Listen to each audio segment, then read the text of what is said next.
Hello dear friends, welcome back my YouTube channel Online Study Pond Run.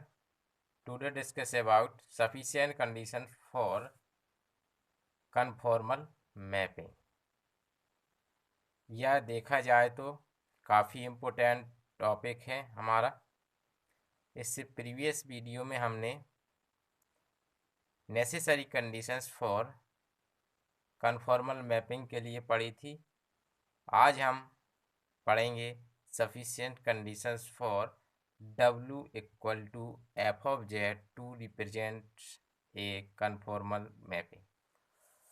तो इसमें आपको exams में only ये बोला जाएगा कि गिव ए सफिशिएंट कंडीशंस अथवा necessary conditions for a conformal mapping.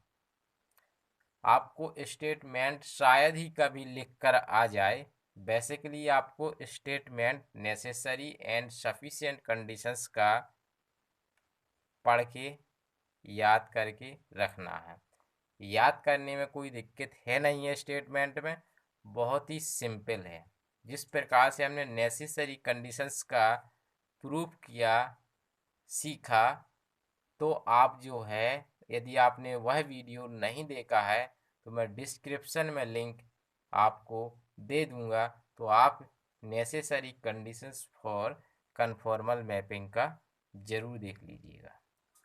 जिस प्रकार से हमने necessary and sufficient conditions for a analytic functions के लिए वीडियो अपलोड किया, काफ़ी दर्शकों ने देखा उस वीडियो को और काफ़ी रिस्पॉन्स आप लोगों से हमें मिला है। उसके लिए तहे दिल से आप सभी का धन्यवाद। और मैं बता दूं, कुछ टॉपिक्स मेरी कोशिश यही रहती है कि ऐसे टॉपिक आपको प्रोवाइड कराए जाएं कि उनका कॉन्सेप्ट ही आपके लिए बहुत ही सिंपल हो। तो इसी कड़ी के तहत हम आइए समझते हैं, सीखते हैं sufficient conditions for W equal to F of Z to represents a conformal mapping. जैसा कि आप सभी को एक इन्फॉर्मेशन देता हूँ। जैसा कि आप लोग जानते हैं कि इस परिस्थिति में संपूर्ण संसार विश्व एक भयंकर महामारी से पीड़ित है। तो आप सभी को अपने घर पर रहकर अपने जो बुजुर्ग हैं उनका बहुत बहुत बहुत ध्यान रखना है, ठीक है। और घर पर रहिए, ज़्यादा से ज़्यादा लोगों को जागरूक कीजिए। और जो आजकल सोशल मीडिया में अफवाह फैलाई जा रही हैं कुछ लोगों द्वारा, तो उन अफवाहों से बचें। यही मेरी आपसे राय है।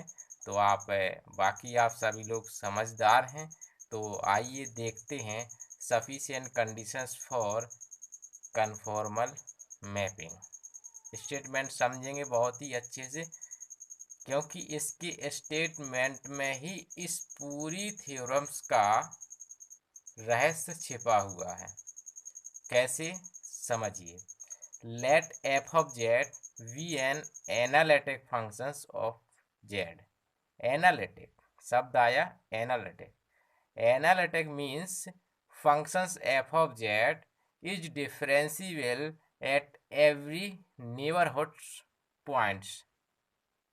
मैंने आपको neighborhood points जब एनालिटिक कंटिन्यूएशन अथवा एनालिटिक फंक्शंस को पढ़ाया, उसमें बहुत ही विस्तार से बताया है। वो भी आपके लिए काफ़ी इम्पोर्टेंट वीडियोस हैं। तो आप समझ गए होंगे analytic functions in a region D. जिस प्रकार से कॉम्प्लेक्स प्लेन होता है, उस कॉम्प्लेक्स प्लेन्स के अंतर्गत आपका एक रीजन होता है D of the Z plane, ठीक है। एंड लेट्स, साथ ही आपको एक कंडीशंस और दे दी गई है, differentiation of F of Z does not equal to zero. इसका मतलब भी आगे अभी आपको हम बताएंगे। इनसाइड डी यानी जो आपका रीजन डी है उसके अंदर फंक्शन डिफरेंशिएट तो है बट उसकी वैल्यूज किसी भी पॉइंट पर जीरो नहीं है। तो स्टेटमेंट ये कह रहा है, ठीक है। Then the mapping W equal to F of Z is conformal होगा जो डी के जितने भी पॉइंट्स होंगे उन पर। तो कन्फॉर्मल शब्द आया। कन्फॉर्मल मैपिंग या कन्फॉर्मल आखिर है क्या, इस पर ऑलरेडी मैंने वीडियो बना रखी है। कन्फॉर्मल समझने के लिए बहुत ही सिंपल मैं आपको बताता हूँ। कन्फॉर्मल में आपके पास 2 या 4 फिगर ऐसे हैं जिससे आपको कन्फॉर्मल मैपिंग क्लियर हो जाएगी। बेसिकली तो मैं कन्फॉर्मल की डेफिनेशंस ऑलरेडी पहले ही बता चुका हूँ, बट थोड़ा चूँकि कन्फॉर्मल मैपिंग हमें डिफाइन करनी है, प्रूव करनी है, उस वजह से हमें थोड़ी डेफिनेशंस भी इस पर फोकस करना होगा। हम डेफिनेशन लिखेंगे नहीं, खाली समझेंगे। समझिए क्या है, देखिएगा। देखिएगा हम एक फिगर कुछ बना रहे हैं, समझिएगा इसको अच्छे से। देखिए आप जानते हैं कन्फॉर्मल ट्रांसफॉर्मेशन आपकी बनती है, तो ट्रांसफॉर्मेशन क्या होती है, जेट प्लेन की मैपिंग डब्ल्यू प्लेन में बनती है, तो इसे कन्फॉर्मल एक तरीके से ट्रांसफॉर्मेशन कहा जाता है। ठीक है, तो अपने पास ये जेट प्लेन है, क्या है जी, जेट प्लेन, और ये डब्ल्यू प्लेन। ठीक है, डब्ल्यू प्लेन हो गया। ये आप जानते हैं इसमें एक्स और वाई चलते हैं जेट प्लेन में, इसमें यू और बी चलते हैं। ठीक है, तो कन्फॉर्मल मैपिंग की बात कर रहे हैं, तो अपने पास कोई एक ऐसे कर्व है कुछ इस प्रकार से, इसके अंदर कोई अल्फा कोण बन रहा है। ये आपका कोई बिंदु मान लीजिए कि ये जेड नॉट है, इसके कुछ निर्देशांक हो सकते हैं, एक्स की वैल्यू कुछ हो सकती है, वाई की वैल्यू हो सकती है, उसमें यहाँ पर कोई दिक्कत नहीं है। इस कर्व का नाम दे दिया C2, इसको C1 C2, इस प्रकार से हमने इसको दे दिए। ठीक है, इसी प्रकार से इसमें भी 2 कंडीशंस पर ये शर्त बन सकता है। कैसे, देखिए, तो एक तो कंडीशंस आपकी मैपिंग ऐसी बन सकती है कि इसी प्रकार से हो, लेकिन मैपिंग ऐसी बने, कैसी, ऐसी बने कि यहाँ पर जो W नॉट पॉइंट है आपका, उसका जो एंगल है ये दोनों ही क्या हो, इक्वल हो, क्या हो, एल्फा डैश कहते हैं इसे। तो यानी एक ऐसी कंडीशन में जब alpha alpha dash equal to हो जाए, या कहें तो दोनों कर्व के बीच का एंगल्स क्या हो जाए, इक्वल्स हो जाए, गामा इसको 1 कह सकते हैं, इसको गामा 2। ठीक है, इन दोनों को इक्वल हो जाए तो इस मैपिंग के तहत जो आपकी मैपिंग बनती है उसे हम कन्फॉर्मल कहते हैं। एक कंडीशन और बन सकती है, या फिर ऐसा भी हो, इसलिए देखिए यहाँ पर तो आपका पॉजिटिव एंगल आए तो कोई दिक्कत नहीं है। ठीक है, तो इस प्रकार से इस कड़ी में एक शब्द और जोड़ा जाता है कि ये चित्र जो है थोड़ा उल्टा बने, यानी कि इस प्रकार से ये आपका गामा 1 और ये आपका गामा 2। ठीक है, तो इक्वल तो है बट माइनस एल्फा, तो इसकी डायरेक्शन भी देखना है। तो यहाँ पर हम जो है एंगल ना कह करके मैग्नीट्यूड ऑफ एंगल्स का कहते हैं यहाँ पर, इसका विशेष ध्यान रखिएगा। तो देखिए एंगल सेम है, बस इसकी डायरेक्शन के अकॉर्डिंग ये माइनस एल्फा हो गया, जिस वजह से यहाँ पर हमें मोड लेकर चलना जाता है, यानी एम्पलीट्यूड ऑफ एंगल्स। ठीक है, तो जब ये कंडीशंस बनती है तो इस कंडीशंस को ही कन्फॉर्मल मैपिंग कहते हैं। मैं समझता हूँ कि आप अच्छे से समझ गए होंगे। ठीक है, तो आइए समझते, तो हमें क्या प्रूव करना पड़ेगा, फंक्शन जो है एफ ऑफ जेड एनालिटिक है, तो हम यूज करेंगे डिफरेंशियल का formula, and also we uses definitions of mod z equal to R, that is circle definitions. ठीक है, तो ये 2 कंडीशंस का यूज करेंगे, और एक कंडीशंस उसने दे रखी है F of Z dash A does not equal to 0, इनका ही यूज करना है।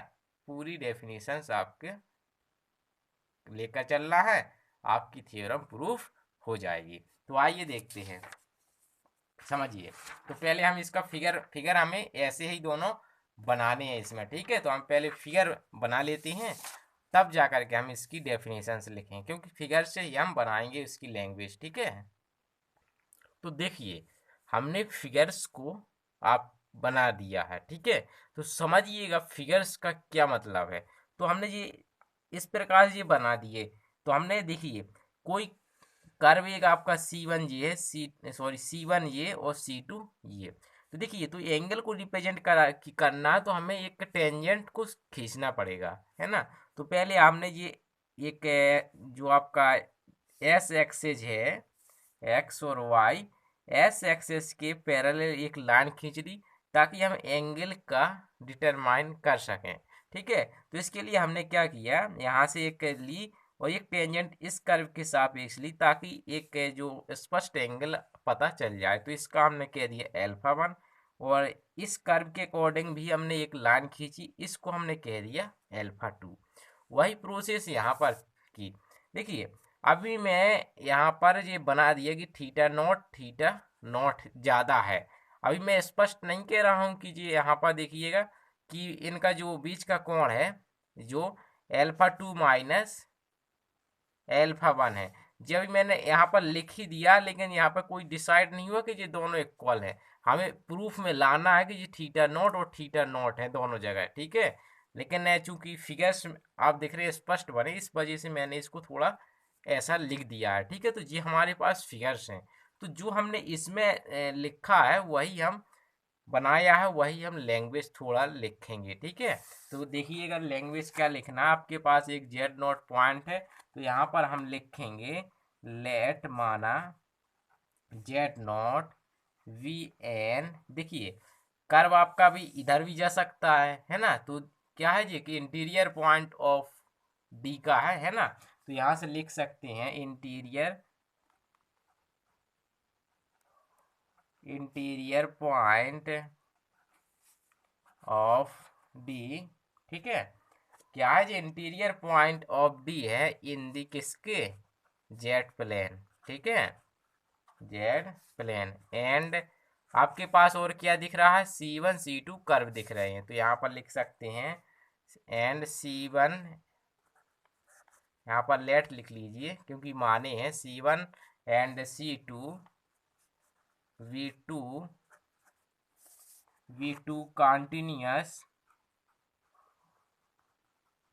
Continuous curve. अब हमने यहाँ पर कॉन्टिन्यूस कर्व क्या बोला, क्योंकि हमने जो फिगर्स बनाए कहीं पर भी ये ब्रेक डाउन नहीं है, कहीं पर भी टूटा कर्व नहीं। कैसा है, ये स्पष्ट तौर पर कॉन्टिन्यूस कर्व है, और वैसे भी ये डिफरेंशिएबल है तो कॉन्टिन्यूस तो होगा ही। ठीक है, तो लिखा हमने continuous curve passing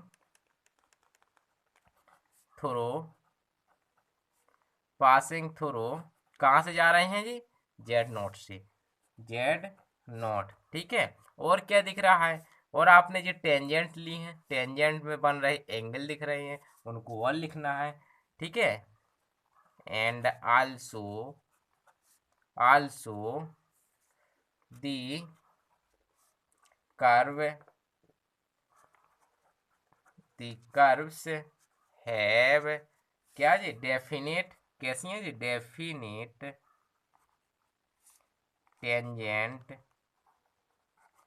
tangents at Z naught.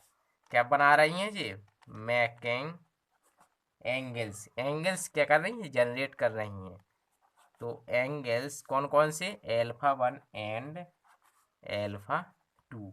और कुछ दिख रहा है क्या आपके पास, और ये रियल एक्सेज है और ये एक्सेज है, तो इसको लिखना कोई दिक्कत वाली बात नहीं है। लेकिन इस सबसे इम्पोर्टेंट दिख रहे हैं आपको दो पॉइंट, और Z1 और Z2। डेफिनेशन लिख लेंगे, जरूरी नहीं कि आप इन शब्दों में जो मैंने लिखा वही शब्द लिखिए, अपने सुविधानुसार इन लैंग्वेज को कन्वर्ट कर सकते हैं। बट थोड़ा सेंटेंस स्पष्ट होना चाहिए, तभी नंबर आपको अच्छे से मिलेंगे। ठीक है, आगे बढ़ते हैं, हम देखते हैं फिर क्या करना है हमें यहाँ से। तो देखिए हमारे पास नेक्स्ट क्या है, Z1 Z2 पॉइंट्स है। तो हम मान लेंगे कि जिनकी दूरी कैसी है, बराबर है, R यहाँ पर है, स्मॉल r यहाँ पर है। तो हम यहाँ पर लेते हैं, तो लेते हैं if we take the points Z1 and Z2, कौन से Z1 Z2 on the curve, curve से क्रमशः किस किस पर, C1 and C2 at the same distance. जी मैं लैंग्वेज ऐसी इसलिए लिखवा रहा हूँ क्योंकि फिगर में है, सिंपल है। जिस लैंग्वेज जितना अच्छी लिखेंगे, क्योंकि आपने देखा होगा BU झांसी यूनिवर्सिटीज में और भी यदि अन्य यूनिवर्सिटी में आया है तो लॉन्ग आंसर में बहुत पूछा गया है दोनों कंडीशंस को एक बार, यानी नेसेसरी एंड सफिशिएंट कंडीशंस को। तो इसलिए मैं जो थोड़ा इसको स्पष्ट आपके लिए लिख रहा हूँ, ठीक है। सेम डिस्टेंस कैसी, आर फ्रॉम दी Z0, ठीक है। आर चूंकि स्मॉल है, और हाँ अब आप जानते हैं mod Z equal to R होता है, तो यहाँ पर पॉइंट्स आपके क्या क्या हैं, पहले हम डिस्कशन इसके अकॉर्डिंग यहाँ चलेंगे, ठीक है। पहले हम इसका डिस्कशन करना है, लैंग्वेज आप वैसे ही इसमें लिख सकते हैं, ठीक है। तो क्योंकि देखिएगा अब यहाँ पर देखिए लिमिट लेना है आपको, लिमिट क्या ले सकते हैं, पहले तो सर्किल आपका क्या बनेगा, यहाँ से पॉइंट बनेगा Z1 minus Z0 equal to क्या है, लेंथ R, ठीक है, हो गया। फिर देखिए डायरेक्ट आप कोई लिमिट लेते हैं तो डायरेक्ट तो ले नहीं लेते, जैसे आप किसी लिमिट को लेना है तो किसी एक फिक्स पॉइंट से लेंगे, यानी कि कहाँ से कहाँ तक लेना है, यानी 0 से लेकर कहाँ तक लेना है। बस यहाँ पर देखिए अब डायरेक्ट अल्फा 1 तो लिमिट ले नहीं सकते ना अल्फा 2, तो एक आपको एक कोई डेफिनेट लिमिट लेनी पड़ेगी। तो उसको मैं कह देता हूँ θ1, क्या कह देता हूँ, θ1। यहाँ पर θ0 है, यहाँ θ1 नहीं है, ठीक है। इसको मैं जूम कर देता हूँ, ये दोनों ही क्या है, θ0 है, ठीक है। तो हम क्या करेंगे, यहाँ से हम सीधे यहाँ देखिए, इस पर हमें फोकस मत कीजिए, हम प्रूफ में लाएंगे इसको, ठीक है। तो इसे हमने पहले ही लिख दिया है, ठीक है। तो देखिएगा, तो हमें क्या करना पड़ेगा, इसका सर्किल के लिए डेफिनेशंस लगाते हैं, ठीक है। तो यहाँ पर देखिएगा, चूंकि mod Z minus Z0 equal to R हो जाएगा, नहीं हो जाएगा, और इम्प्लाई डेट कह सकते हैं Z1 माइनस का Z0 equal to R exponential power θ1i, जो हो जाएगा। वियर जहाँ पर कह सकते हैं, वियर जहाँ पर कह सकते हैं आपके पास जो थीटा है, θ1 टेंस टू α1 है, यानी कि वो θ1 अल्फा की ओर जाएगा, ठीक है। इसी प्रकार से Z2 सर्किल के लिए कह दीजिए Z2 माइनस का Z0 equal to R implies that Z2 minus का Z0 equal to R exponential I θ2, where कह दीजिए जहाँ पर थीटा टेंस टू कितना, α2। एंड आल्सो आप ये भी ध्यान रखिए कि जो R है बहुत ही सूक्ष्म है, लगभग ये 0 की ओर जा रही है, ठीक है। तो ये कंडीशंस के अकॉर्डिंग आपने सर्किल की ये मान लेंगे, इतने में कोई दिक्कत मैं नहीं समझता हूँ कि इतने में कोई दिक्कत आई होगी। अब हमें क्या करना है, यहाँ से अब आपको क्या है, डिफरेंशियल वाली कंडीशंस को समझना है। बट उससे पहले हमें समझने से पहले इसको भी डिफाइन कर लेना चाहिए। तो हम जो यहाँ लैंग्वेज लिखी है वो इसके लिए भी लिखते हैं, ठीक है। तो हम क्या कह देंगे, suppose date Z0 corresponds to the point W net in the W plane, ठीक है। एंड लेट माना γ1 एंड γ2 आर टू कर्व, अपने शब्दों में लिखना लैंग्वेज, पासिंग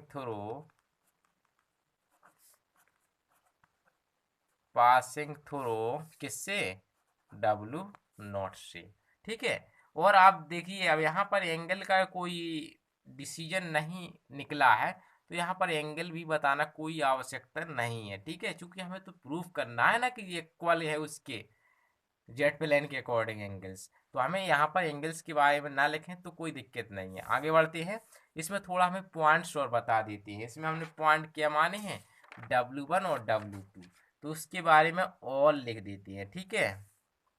तो हम यहाँ पर लिखते हैं, ठीक है, क्या लिखेंगे, एंड W1, यहाँ पर कॉमा लगा दीजिए, W2 क्या है आपके, W1 W2 ऑन दी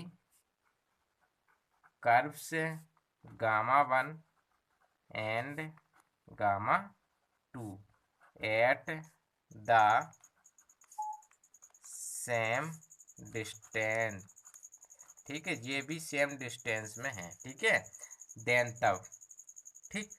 लेकिन यहाँ पर ध्यान देने वाली बात ये है कि यहाँ पर देखिएगा सेम डिस्टेंस नहीं होगी, हमने लिख दिया है यहाँ पर, समझिए, देखिए यहाँ पर सेम डिस्टेंस है और यहाँ पर थोड़ी सेम डिस्टेंस भी नहीं मान सकते तो भी आप प्रूव कर सकते हैं, ठीक है। तो हम क्या कहें, यहाँ पर नहीं लिखेंगे तो अच्छा रहेगा, यहाँ पर कोई डिसीजन नहीं लिया जा सकता है, इसलिए हम देख लो पॉइंट भी हमने दूरी से माने, यहाँ पर लगभग इक्वल पे माने थे, है ना। तो यहाँ पर सेम डिस्टेंस नहीं लेना है, यहाँ पर ये इतनी लाइन को हम कट कर देते हैं, ठीक है। आगे बढ़ते हैं हम, फिर देखते हैं देन तब क्या बनेगा इसके लिए सर्किल की डेफिनेशन, W1 माइनस का W0 equal to ρ1 exponential I। अब एंगल इसमें भी बताना पड़ेगा, तो इसमें बता दीजिए कोई एंगल, सपोज φ1 है, क्या है ये, φ1, एंड सेकेंड एंगल कह दीजिए W माइनस का W0 equal to rho exponential I φ2, ठीक है, √2 कर लीजिए, ठीक है। तो इस प्रकार से हमने इसके लिए भी बात कर ली है जी। हमने क्यों किया है, क्योंकि फंक्शन एनालिटिक डिफरेंशिएबल है, तो हमें डिफरेंशिएबल का फॉर्मूला आपको याद आ रहा होगा, उसमें W1 माइनस W0 अथवा W2 माइनस W0 का यूज किया जाता है ना। तो इसके लिए हमने किया था, तो हम क्या कह देंगे, लिखेंगे सिंस, चूंकि f of Z is analytic, क्या है ये, फंक्शन एनालिटिक है, तो हम कह सकते हैं we have F dash Z not किसी पॉइंट पर, ठीक है। तो क्या फॉर्मूला लेता है, लिमिट, पहले हम Z1 के लिए बात करते हैं, ठीक है, Z2 के लिए सिमिलरली कह देंगे, Z naught F of Z1 minus का F Z naught equal to Z minus का जेड नॉट, ठीक है, इतना जी आ जाएगा। तो एफ ऑफ Z1 की वैल्यूज रख दीजिए, तो आ जाएगा limit Z1 tends to z naught, और फिर आ जाएगा अपना W1 माइनस का W0 Z1 माइनस का जेड नॉट, ठीक है। क्योंकि जानते हैं W बराबर एफ ऑफ जेड होता है, नहीं होता है, तो हमने वो यहाँ पर रख दिया, इसकी वैल्यूज यहाँ पर रख दीजिए यहाँ। अब आपको चाहिए इसकी वैल्यूज, और तो इसकी वैल्यूज आपके न्यूमेरिकल में दी गई है, ठीक है। तो देखते हैं हम यहाँ से, तो हम क्या करेंगे, अब कंडीशंस दी गई है, तो कंडीशंस के अकॉर्डिंग देखिए, एक बार स्टेटमेंट पढ़ लीजिए। कंडीशंस में आपको दिया गया था f dash z does not equal to zero, यानी किसी पॉइंट पर भी देखेंगे तो वो does not equal to zero है, समझिएगा। तो हम क्या कह सकते हैं यहाँ से नाउ सिंस, चूंकि f dash Z naught does not equal to zero. अब चूंकि आप सोच रहे होंगे एफ डैश जेड दिया गया है, यहाँ पर नॉट कैसे आ गया, देखिए किसी पॉइंट पर देखेंगे तो जाहिर सी बात है, जब वो f dash z does not equal to zero है आपका, तो उस पर जेड की जगह पर जेड नॉट रखेंगे तो तब भी तो कंडीशन ये बन जाएगी ना हमारी। तो कह सकते हैं वी कैन राइट दिस, क्या लिख सकते हैं हम, एफ डैश जेड नॉट, एक जानते हैं ये सर्किल ही है एक किस्म का, W नॉट के तौर पर सर्किल की तरह लिख सकते हैं। तो हम क्या कह सकते हैं, ये इक्वल होगा किसी के सापेक्ष R exponential I theta naught, क्योंकि ये मैपिंग किसके अंतर्गत है, W प्लेन के अंतर्गत। तो थीटा नॉट कह दिया हमने, ये किसके इक्वल है, थीटा नॉट के इक्वल, क्योंकि ये इन जनरल है ना। तो इसके लिए हम क्या करेंगे, हमारे पास ये वैल्यूज आ गई, ये वैल्यू सभी हम इक्वेशंस इसमें रख देंगे। इसको इक्वेशन हम फर्स्ट कह देते हैं। तो देख लेते हैं इक्वेशन फर्स्ट से क्या आता है। वेयर आप ये भी लिख सकते हैं, वेयर जहाँ पर देखिए आर्गूमेंट आप जानते हैं, आर्गूमेंट यहाँ पर क्या है, तो आर्गूमेंट भी आपका फॉर्मूला रहता है एफ डैश जेड नॉट। तो इसका एंगल क्या है आपके पास, थीटा नॉट है। एंड आपके पास आर रेडियस क्या है इसकी, ये है, यानी कि सर्किल देखें जाए तो f dash Z naught at equal to r exponential I theta naught का मॉड 1 होता है। ठीक है, तो ये कंडीशंस भी फॉलो होंगी इसमें। ठीक है, आप समझते हैं, आगे बढ़ते हैं, देख लेते हैं फ्रॉम फर्स्ट से। फ्रॉम फर्स्ट तो आपके पास क्या था, f derivative of F of z at at Z naught, यानी कि एफ डैश जेड नॉट, इसकी वैल्यूज रखेंगे हमारे पास क्या है, आर एक्सपोनेंशियल आई थीटा नॉट। ठीक है, क्योंकि नॉट के साथ है तो इसका सिंबल जेड थीटा नॉट कह दिया। ठीक है, इक्वल टू, चूंकि लिमिट थी, लिमिट, ठीक है, क्या थी, जेड वन माइनस का जेड नॉट, है ना, जेड वन माइनस का जेड नॉट। और यहाँ पर आप कह सकते हैं रो एक्सपोनेंशियल आई फाइव वन, चूंकि आप वैल्यू निकाल चुके थे, आर एक्सपोनेंशियल आई थीटा वन, सभी की वैल्यूज हमने यहाँ पर रख दी। ठीक है, अब इसको थोड़ा देखिएगा, आर एक्सपोनेंशियल आई थीटा ये अपने पास है यहाँ से, तो समझिएगा यहाँ से थोड़ा और इसको ऊपर ले जाइए। ठीक है, तो यहाँ पर देखिए इम्प्लाइज डेट कह सकते हैं, इसको हम शॉर्ट में लिमिट ही लिखते हैं। ठीक है, limit rho one upon small R exponential आई फाइव वन माइनस का theta one equal to R naught exponential I theta naught. ठीक है, समझिए, तो एम्प्लाइज डेट आप कह सकते हैं लिमिट, लिमिट आपके पास जो है rho upon r equal to किसके, देखिएगा यदि इसके कॉफिशिएंट जो है एक्सपोनेंशियल के बराबर करा दी जाए तो आप देख रहे हैं स्पष्ट तौर पर इसका संबंध सीधा इससे है, यानी कि r naught equal to f dash Z naught का मॉड, है ना। नहीं है, यहाँ से देख सकते हैं आप स्पष्ट तौर पर, या फिर ऐसा नहीं समझ में आ रहा तो आप इसका मॉड ले लीजिए, यानी इसका पूरे का मॉड ले लेंगे तो देखिएगा इसकी वैल्यूज वन हो गई, इसकी वैल्यूज वन हो गई, तब भी आपका ये आ जाएगा। ठीक है, तो अपने पास ये आ गया। एंड आप आर्गूमेंट के तौर पर देखा जाए, आर्गूमेंट, ठीक है, आर्गूमेंट के थ्रू ये देखा जाए तो समझिएगा यहाँ से इसके सीधे कॉफिशिएंट जो आपके एक्सपोनेंशियल फॉर्म में है, तो यहाँ से क्या बन रहा, लिमिट फाइव वन माइनस का थीटा वन, चूंकि लिमिट है, लिमिट आप ले रहे हैं एक किसी पॉइंट के सापेक्ष, तो लिमिट सभी पॉइंट्स पर भी लगेगी, है ना। तो यहाँ पर कह सकते हैं थीटा नॉट, अर्थात यहाँ से कह सकते हैं क्या, लिमिट फाइव वन, यहाँ से क्या आ गया, limit theta one plus theta not.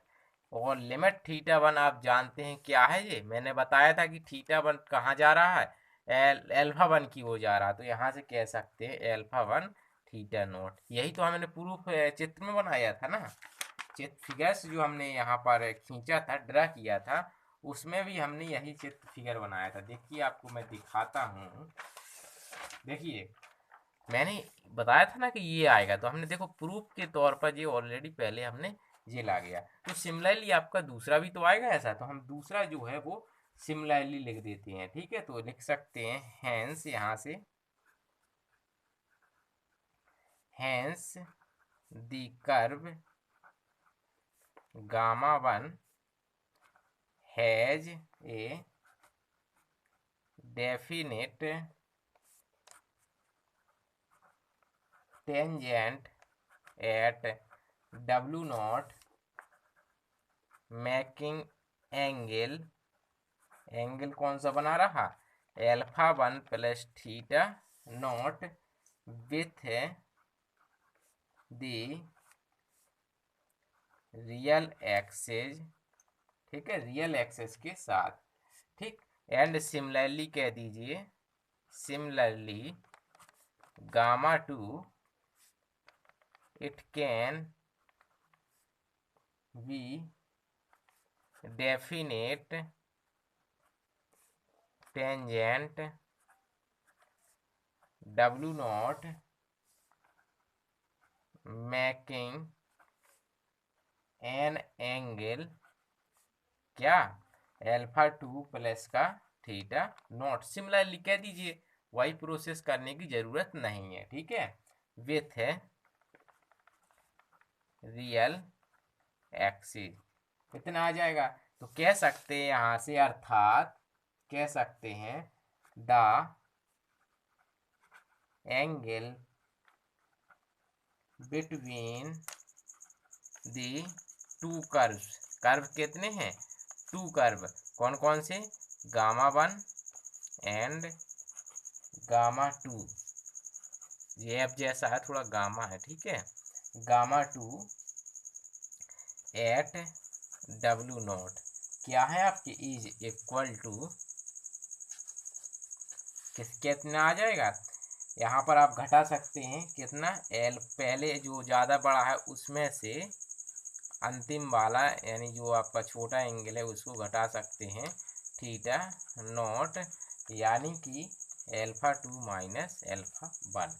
और वैसे भी आपने, ये आपका प्रूफ हो गया, डब्लू जो प्लेन था उस मैपिंग के तहत कि alpha two minus alpha one equal है, तो ऑलरेडी यहाँ से आप देख सकते हैं इसका एंगल के बीच का कौन सा है, आप जानते हैं, पूरे अल्फा टू में से इतना एंगल घटा देंगे तो जिन दोनों के कर्व का वैल्यूज निकल आएगी एंगल्स की। तो हम कह सकते हैं यहाँ से 10 इस प्रकार,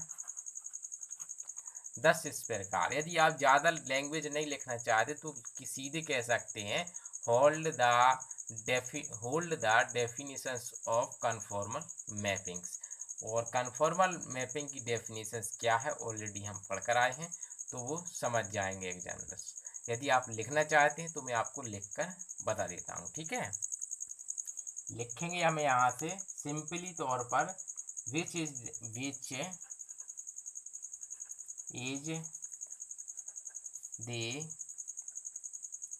same as angle between C1 and किसके, C2 एट Z नॉट, ठीक है। एंड आल्सो आपकी एक डेफिनेशंस के तहत सेंस दिशा भी होनी चाहिए, तो उस स्टेटमेंट ही आपको लिख देना है, ठीक है। The angle